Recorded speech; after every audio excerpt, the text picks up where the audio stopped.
Hello my queen!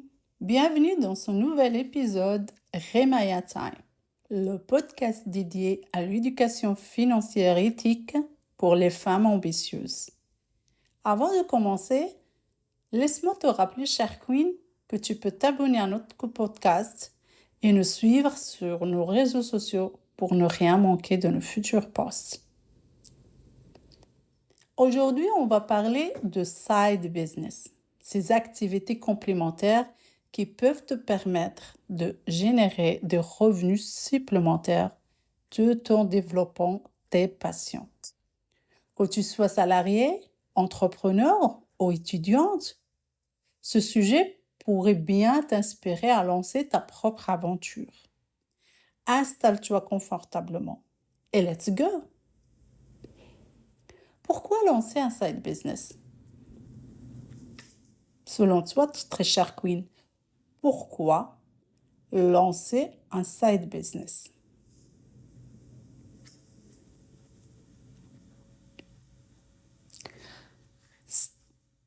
Commençons par cette question. Pourquoi penses-tu que de plus en plus de gens se lancent dans un side business? Je t'invite à réfléchir à cette question. Peut-être as-tu déjà envisagé de le faire, ou peut-être l'as-tu déjà fait. Prends quelques secondes pour y penser.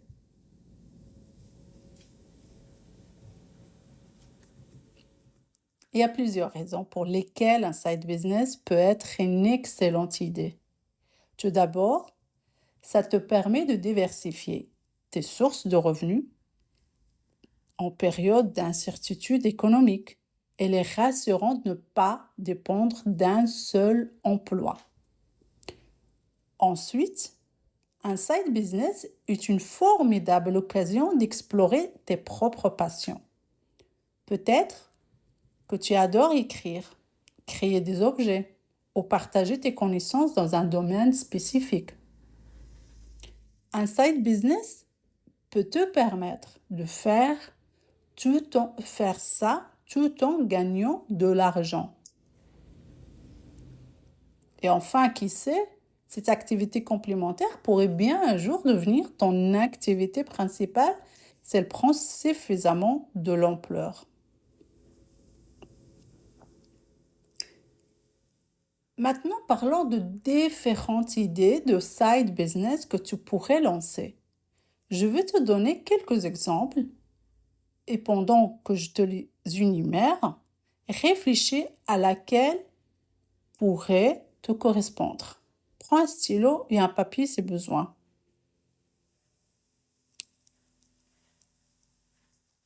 Premier side business, ça pourrait être les commerces. E-commerce, c'est la commerce électronique. Vendre des produits en ligne. Ou bien la consultance ou bien le coaching.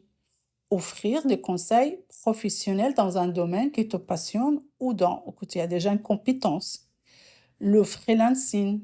Être freelancer, c'est proposer des services comme par exemple le design, la rédaction ou bien la programmation, Et il y a plein d'autres compétences que tu pourrais apprendre et les proposer comme service. Il y a la création de contenu, blog par exemple, podcast ou vidéos sur YouTube pour des autres infopreneurs. Copywriting. Il y a également le closing, le sitting. Et on peut même aller un petit peu loin dans l'investissement immobilier. Ça peut être aussi un side business. Acheter et louer des biens immobiliers si tu as les moyens de le faire. As-tu une idée en tête? Si une idée t'intéresse particulièrement, note-la. Tu peux aussi explorer plusieurs options avant de te décider.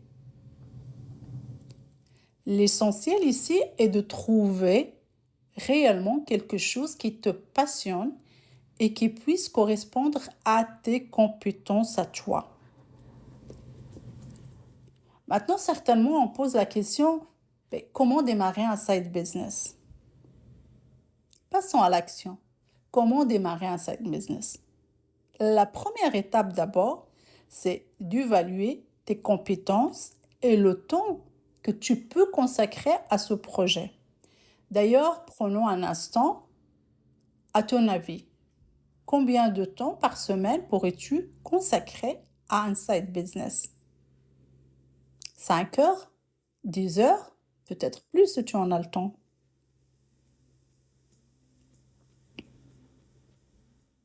En fonction de ce temps, chère Queen, choisis un side business qui soit réaliste pour toi. Une fois que tu as cette idée en tête, fais des recherches. Est-ce qu'il y a un marché pour ton produit ou service? Qui sont tes concurrents? Comment peux-tu te différencier des autres concurrents? Pose-toi toutes ces questions. C'est crucial avant de démarrer un side business. Ensuite, établis un plan. Mais il ne s'agit vraiment pas d'un plan d'affaires de 50 pages. C'est simple, c'est court. L'essentiel, il doit être mis dans ce plan. Mais il faut juste une feuille de route qui décrit tes objectifs, les étapes pour y arriver et un budget approximatif s'il faut investir et apporter de l'argent là-dessus pour démarrer. Et enfin, commence petit, n'attends pas. Teste ton idée sans prendre trop de risques financiers non plus. Et puis ajuste ta stratégie en fonction des retours, de l'évolution de ton projet. On fait que s'améliorer. Un side business ne peut pas démarrer sans prendre les aspects juridiques et fiscaux. Avant de te lancer, chère Queen, il y a aussi ces aspects juridiques et fiscaux à considérer. Sais-tu quel statut juridique serait le plus adapté pour ton side business? Peut-être en auto-entrepreneur, micro-entreprise, société, qui sais-je? C'est à toi de voir quel statut tu souhaites prendre. Les options, ils sont vraiment nombreuses et dépendent vraiment de ta situation personnelle et de tes propres objectifs. Assure-toi de bien comprendre tes obligations fiscales. C'est pas trop compliqué quand on fait le freelancing, par exemple. Parlons à un expert comptable si besoin. Pour mes activités, personnellement, je n'ai pas besoin d'un comptable. Parce que je n'ai pas de TVS entre le coaching et proposition de service et la vente électronique. Pour éviter les mauvaises surprises, renseigne-toi avant et commence par le plus simple pour toi. Sois trop attardé là-dessus. N'oublie pas les assurances. Par exemple, si tu vends des produits ou bien tu proposes des services qui pourraient engager ta responsabilité. Voilà, chers Queen, c'est tout pour aujourd'hui. J'espère que cet épisode t'a donné des idées et la motivation pour démarrer ton propre side business. Rappelle-toi, chère Queen, l'important est de commencer petit. N'attends pas de grandir pour commencer. Tu peux apprendre en chemin et surtout, prends du plaisir dans ce que tu veux faire. C'est intéressant qu'on est passionné par ce qu'on fait. Ça t'apporte la motivation et la persévérance derrière et le vouloir de continuer sur ton side business et tu es passionné par ce que tu fais. Je vais te laisser des liens dans la description si tu es intéressé par démarrer un side business ou même en faire ton activité principale. Si tu as envie de démarrer un side business, n'hésite pas à cliquer sur le lien dans la description et me contacter. Si tu as aimé cet épisode, n'oublie pas de t'abonner, de laisser un commentaire et de partager avec tes proches. Merci, chère Queen, d'avoir écouté cet épisode de Remaya Time. N'oublie pas de nous laisser un avis sur les plateformes, s'il te plaît. Tu peux aussi nous suivre sur les réseaux sociaux. Je te laisse les liens en bas dans la description pour plus de conseils et d'astuces. Je te dis au prochain épisode, Inch'Allah. Goodbye, my queen. في رعاية الله.